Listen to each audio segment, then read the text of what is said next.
Hi, everyone. Welcome back to English Podcast Voice. I'm Quinn. And I'm Riley. And today we are diving deep into a struggle that I know every single one of you listening has felt because I feel it at least once a week.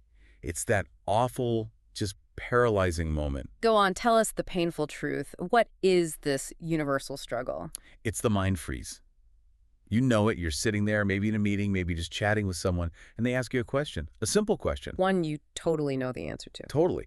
But in that moment, your brain just goes blank.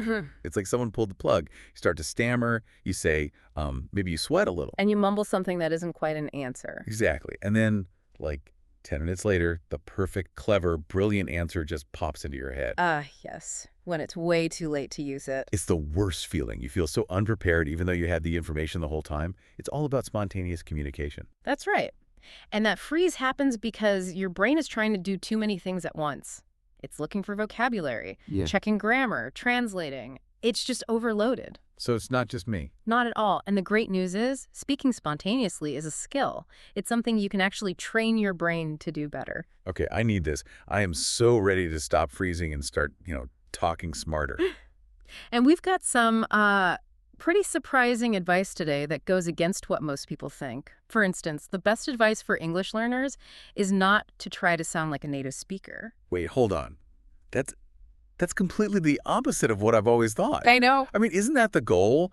To sound fluent and native? Yeah. If I stop trying to do that, won't I just sound, well, worse? We're going to break down exactly why aiming for that perfect native speaker standard actually makes it harder to speak spontaneously. It's a huge mental shift. Okay, you've definitely got my attention. I need to hear this. And speaking of being under pressure, stick with us because later on we're going to have a little pop quiz. We'll be using a phrase that perfectly describes this whole topic. Which is? The phrase is put on the spot. Okay. I'm already feeling a bit put on the spot, so this should be good. Let's do it. Absolutely. But first, just a quick reminder for everyone listening. Please take a second to subscribe to English Podcast Voice if you haven't, and go ahead and like this deep dive. It really does help us out. It helps other learners find the show. Okay, let's get into it. So, spontaneous speaking. Right. We talked about the mind freeze, but what do we actually mean by spontaneous speaking? Is it just like giving a presentation? That's a great question, and no, not at all. That's a common misunderstanding. Okay. Planned speeches or presentations are actually a tiny part of how we communicate. Mm-hmm. Spontaneous speaking is, well, it's pretty much everything else. It's fast, it's unplanned, it's reactive. So all those little moments during the day. Exactly. Answering a question after a talk, giving feedback to a coworker on the fly. Oh.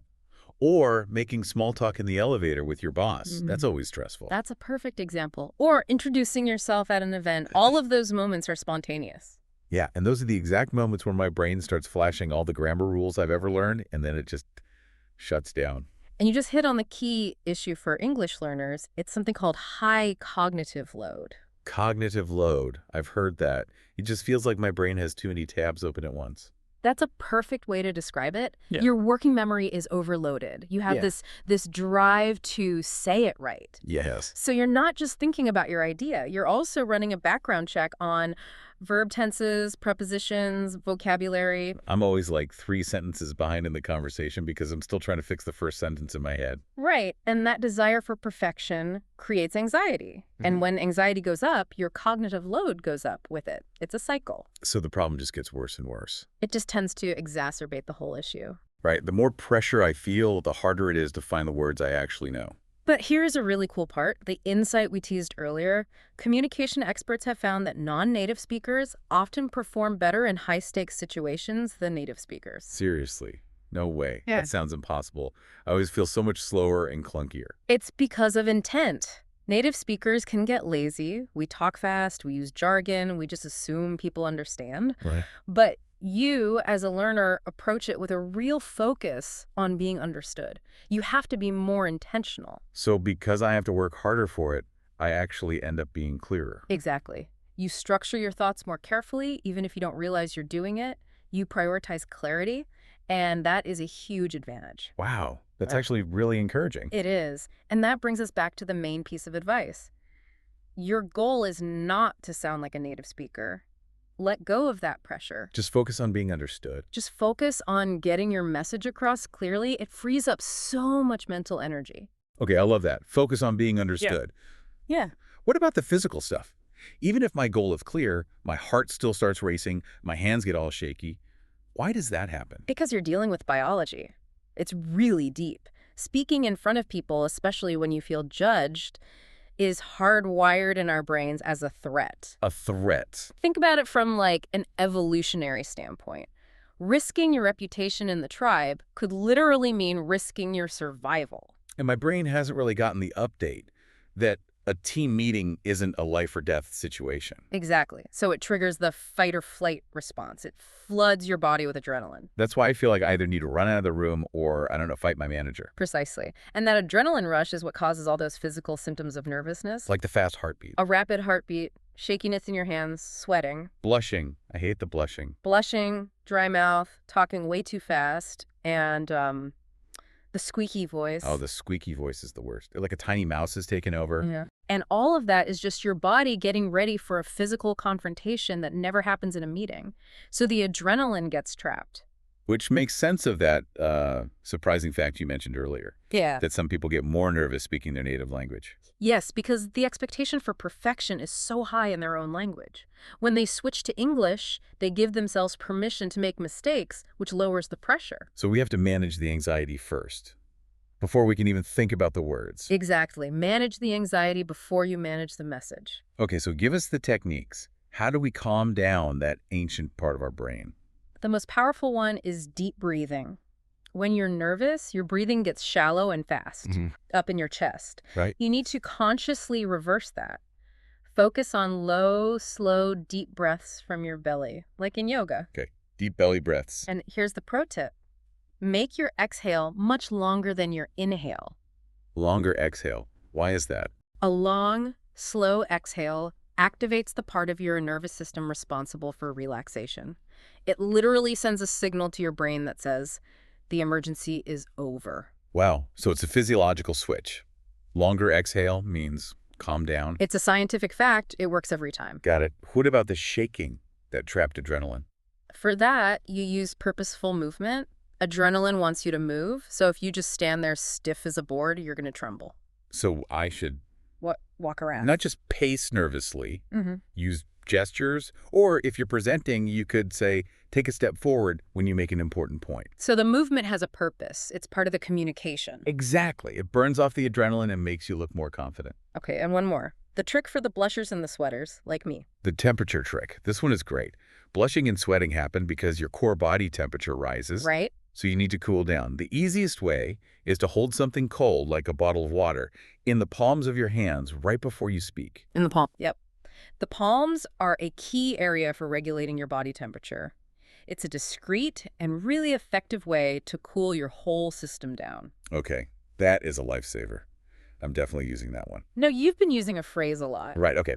I keep hearing us say put on the spot. That idiom feels so perfect for this whole topic. What's the, plain English definition for our listeners? It is the perfect idiom. To be put on the spot means you're asked a difficult or unexpected question with no warning, and you have to answer immediately. And it makes you feel uncomfortable or pressured. Almost always, yeah. You feel vulnerable. Okay, let's do some examples.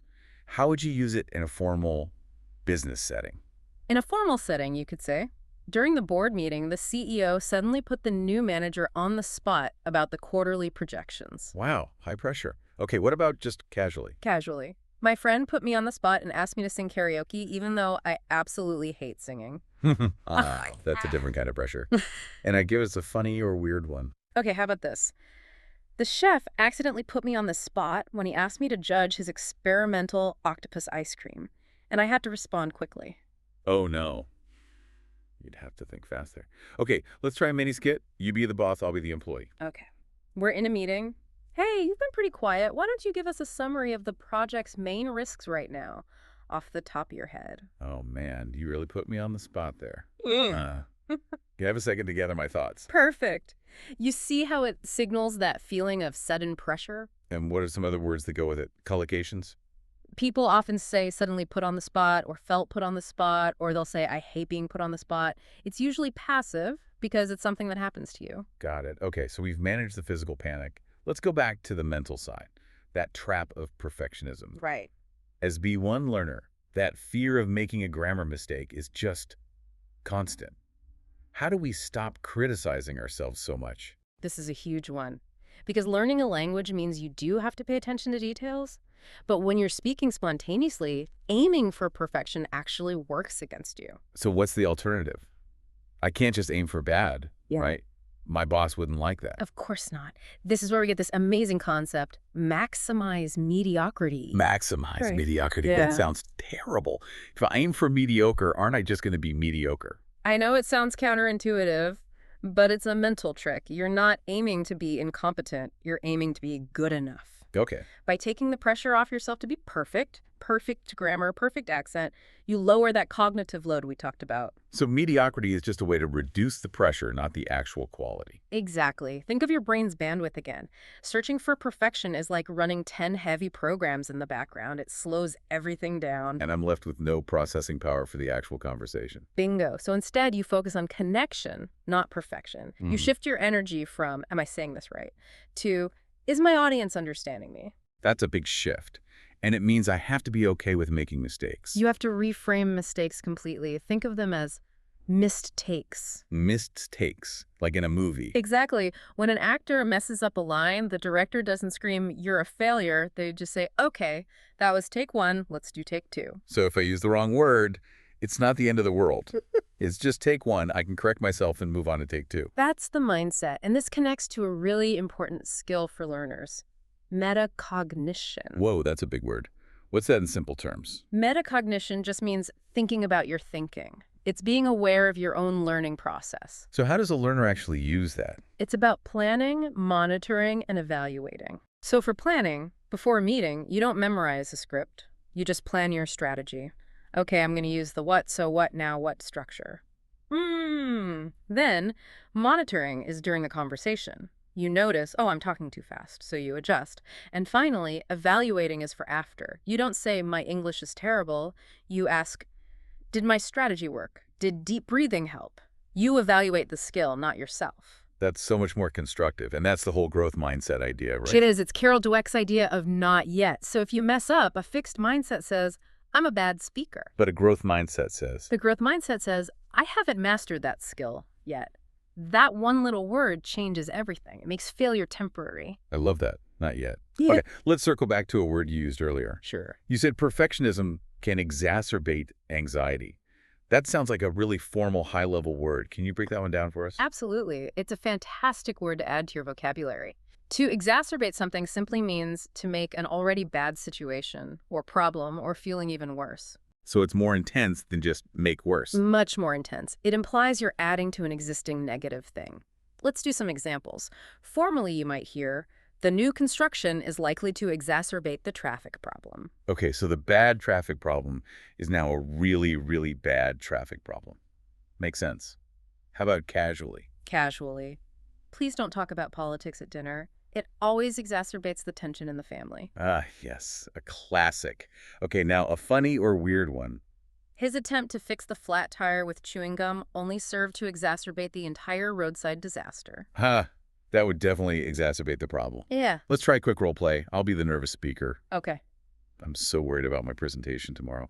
I already feel so anxious. I get that. But telling yourself, I have to be perfect, is only going to exacerbate your anxiety.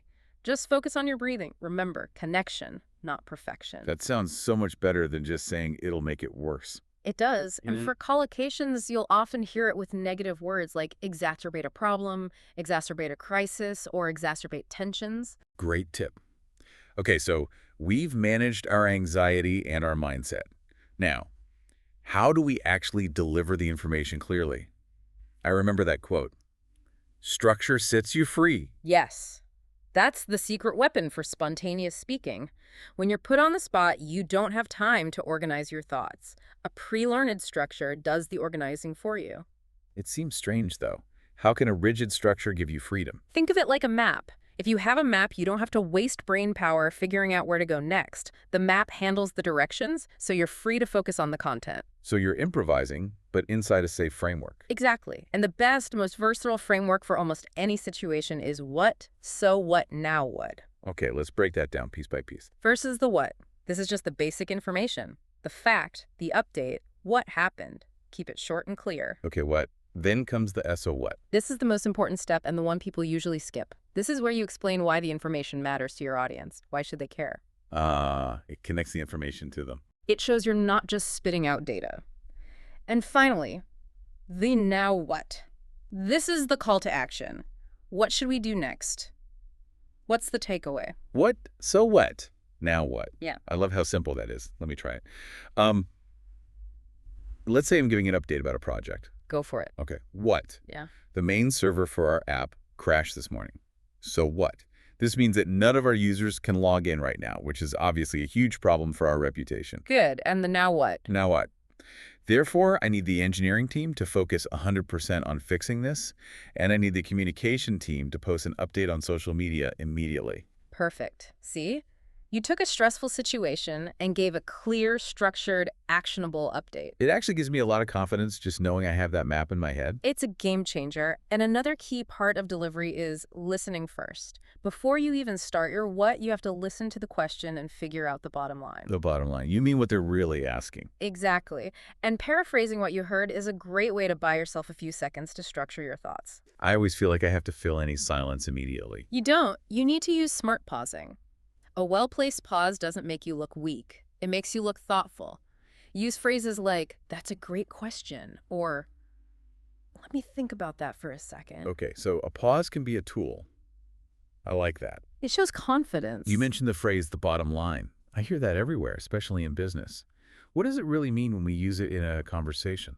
It's a really efficient phrase. The bottom line is the single most important fact, or the main conclusion after you consider all the details. And it comes from accounting, right? The last line on a financial statement. That's exactly where it comes from. The Yeah. net profit or loss. It's the ultimate result. So we use it metaphorically to get to the most important point. Okay, let's do our 3 examples. Formal first. Formally. We discussed the budget for hours, but the bottom line is we need to cut costs by 20%. It cuts through all the discussion. Okay, casual use. Casually, if a friend is telling a very long, dramatic story, you could say, "Okay, wait, just give me the bottom line. Did you break up or not?" Yes. Get to the point.